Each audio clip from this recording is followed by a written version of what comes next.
Logically correct ಆಗಿರುತ್ತೆ. ನನಗೆ ಇದೇ ನಿಮ್ಗೆ ಕೇಳ್ತಿದ್ದೀರಲ್ಲ ಕ್ವಶನ್, ಇದೇ ನನಗೆ ತಲೆ ಒಳಗಡೆ ಇವ್ರು ಲೈನ್ ಕೇಳಿದಾಗ ಫಸ್ಟ್ ಇತ್ತು. ಇಡೀ ಸಿನಿಮಾ ಹಿಂಗೆ ನೋಡ್ತಾ ಕೂತ್ರೆ ನಿಮ್ಗೆ ಇಂಟ್ರೋಲ್ ಬರೋಷ್ಟೊತ್ತಿಗೆ ಇವ್ನು ಹೆಂಗ್ ಆಗ್ತಾನೆ ಈ ಪಾತ್ರ, ಕತೆ ಕೂಡ ಡಿಮ್ಯಾಂಡ್ ಮಾಡುತ್ತೆ. ಅಲ್ಲಿ ಯಾವುದೇ ರೀತಿ ಇವ್ನು ಹೆಂಗ್ ಆದ ಅಂತ ಯಾರು ಕ್ವಶನ್ ಮಾಡಾಗಿಲ್ಲ. ಆ ತರದಲ್ಲಿ ಕತೆ ತಗೊಂಡೋಗಿ ನಿಲ್ಲಿಸ್ತಾರೆ.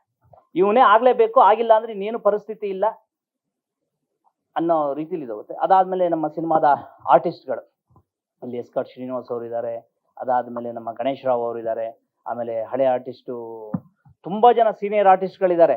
ಆಮೇಲೆ ಪ್ರಕಾಶ್ ತುಮಿನಾಡ್ ಅವರು ಇರ್ಬೋದು, ಆಮೇಲೆ ಸುಮಾರಷ್ಟು ಸಿನಿಮಾಗಳಲ್ಲಿ ಬುಕ್ಕ ಕ್ಯಾರೆಕ್ಟರ್ ಅವರು Swamiji character B D Satish, ಈ ಥರದ ಸುಮಾರಷ್ಟು ಜನ ಆರ್ಟಿಸ್ಟ್ಗಳು ಈ ಕತೆಗೆ ಪ್ರೊಡ್ಯೂಸರು ಎಲ್ಲೂ ಕೂಡ ಯಾರನ್ನ ಡೈರೆಕ್ಟರ್ ಸರ್ ಕೇಳ್ತಾರೆ ಆರ್ಟಿಸ್ಟ್ಗಳು ಬೇಕು ಅನ್ನೋದನ್ನ ಎಲ್ಲರನ್ನೂ ಒದಗಿಸ್ಕೊಟ್ಟಿದ್ದಾರೆ. ಈ ಸಿನಿಮಾ ಖಂಡಿತವಾಗೂ ಒಂದು ಒಳ್ಳೆ ಸಿನಿಮಾ ಆಗಿ ಹೊರಗೆ ಬರುತ್ತೆ ಅನ್ನೋ ಒಂದು ದೊಡ್ಡ ಭರವಸೆ ನಂದು. ನಾನು ಕೂಡ ಸುಮ್ಮನೆ ಯಾವ್ದಾವ್ದೋ ಕತೆ ಒಪ್ಕೊಂಡು ಸುಮ್ಮನೆ ಏನು ಮಾಡಲ್ಲ. ನಾನು ಕೂಡ ಒಬ್ಬ ಬರಹಗಾರ, ಅದು ಗೊತ್ತಿದೆ ನಿಮ್ ಕೆರೆಬೇಟೆಲ್. ನಾನೇ ಸ್ಕ್ರೀನ್ ರೈಟರು, ಡೈಲಾಗ್ ರೈಟರು. ಹಾಗಿರೋದ್ರಿಂದ ನನಗೂ ಕೂಡ ಕನಸು, ನಾನು ನೆಕ್ಸ್ಟ್ ಮಾಡುವಂಥ ಸಿನಿಮಾ ಒಳ್ಳೆ ಸಿನಿಮಾ ಆಗಿರಬೇಕು ಅಂತ. 100% common man cinema one of the best entertaining cinema ಆಗಿರುತ್ತೆ.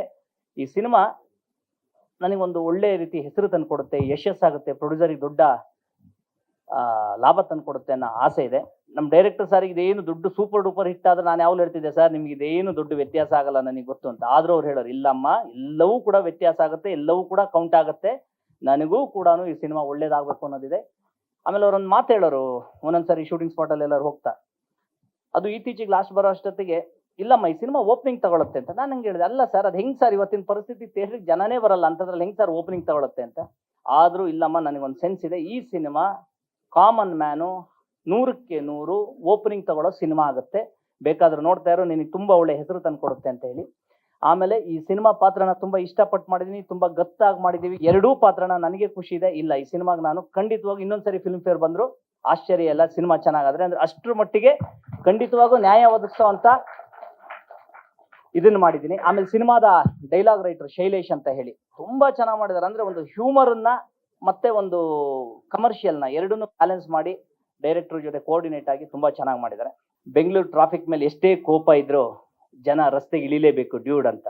ಹಾಗೇನೆ ದೊಡ್ಡ ಸಿನಿಮಾ ಇರಲಿ, ಸಣ್ಣ ಸಿನಿಮಾ ಇರಲಿ, ಸ್ಟಾರ್ಸ್ ಇರಲಿ, ಹೊಸಬ್ರದಿರಲಿ, ನಮ್ಮಂತ ಮಿಡ್ಲ್ ಇದ್ರವ್ರು ಇರಲಿ, ಎಲ್ಲರೂ ಕೂಡ ಫೈನಲಿ ಥಿಯೇಟರ್ ಅನ್ನೋ ಮಹಾಪ್ರಭು ಎದುರುಗಡೆ ಬರಬೇಕು, ಅಲ್ಲಿ ರಿಸಲ್ಟ್ ಅನ್ನ ಪಡ್ಕೊಂಡು ಚೆನ್ನಾಗಿಲ್ವೋ ಏನು ಅನ್ನೋದ್ರಲ್ಲಿಂದ ಹೊರಡ್ತಾರೆ.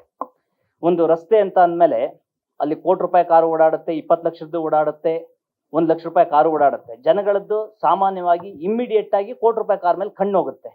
ಅದೇ ಅದರ ಪಕ್ಕದಲ್ಲಿ ಒಂದು ಸಣ್ಣದೊಂದು ಮಾರುತಿ 800 ಬರುತ್ತೆ, ಅಷ್ಟು ಸುಲಭಕ್ಕೆ ಅದ್ರ ಮೇಲೆ ಕಣ್ಣು ಹೋಗಲ್ಲ. ಆದ್ರೆ ಅದರೊಳಗೆ ಕೂತಿರುವಂತ ವ್ಯಕ್ತಿಗಳು ಆಸಕ್ತಿದಾಯಕ ವಿಚಾರಗಳಿದ್ರೆ ಅದ್ರ ಮೇಲೆ ನಿಧಾನವಾಗಿ ಕಣ್ಣು ಹೋಗುತ್ತೆ. ನಮ್ಮ ಸಿನಿಮಾ ಕೂಡ ಹೋ ಅನ್ನೋ ತರ 100 ಕೋಟಿ ಬಜೆಟ್ದಲ್ಲ, ನಮ್ಮ ಸಿನಿಮಾ ಜಾತ್ರೆ ಸಿನಿಮಾ ಅಲ್ಲ, ಈ ಸಿನಿಮಾ ಕಂಟೆಂಟ್ ಸಿನಿಮಾ. 100% ಇದೊಂದು ಗೆಲುವಿಗೆ ಹತ್ತಿರದಲ್ಲಿರುವಂತ ಸಿನಿಮಾ. ಅದಕ್ಕೆ ನಿಮ್ಮ ಸಹಕಾರ ಬೇಕು. ಯಾಕೆಂತಂದ್ರೆ ಇವತ್ತು ಹೇಗಾಗಿದೆ ಅಂದ್ರೆ, ಒಂದಿಷ್ಟು ಜನ ಆಡಿಯನ್ಸಿಗೆ ಸಿನಿಮಾ ನೋಡ್ಬೇಕು ಅಂತ ಇದೆ, ಇನ್ನೊಂದಿಷ್ಟು ಜನಕ್ಕೆ ನಾವು ಒಳ್ಳೆ ಸಿನಿಮಾ ಮಾಡಿದೀವಿ ಅಂತ ಇದೆ. ಈ ಒಳ್ಳೆ ಸಿನಿಮಾ ನೋಡ್ಬೇಕು ಅನ್ನೋರಿಗೆ ಕನೆಕ್ಟ್ ಮಾಡೋದಿದೆಯಲ್ಲ, ಅದು ನಿಮ್ಮಿಂದ ಆಗುವಂಥದ್ದು ಮಾತ್ರ ಸಾಧ್ಯ. ನಮ್ಮ ಮೇಲೆ ಭರವಸೆ ಇಡಿ, ಇದೊಂದು ಒಳ್ಳೆ ಸಿನಿಮಾ ಮಾಡಿದ್ವಿ, ಈ ತರ ಒಂದು ಕನೆಕ್ಟ್ ಮಾಡ್ಕೊಡಿ. ನಿಮ್ಮೆಲ್ಲರ ನಂಬಿಕೆ ಈ ಸಿನಿಮಾ, ಈ ತಂಡ ಉಳಿಸ್ಕೊಳ್ಳುತ್ತೆ. Thank you so much.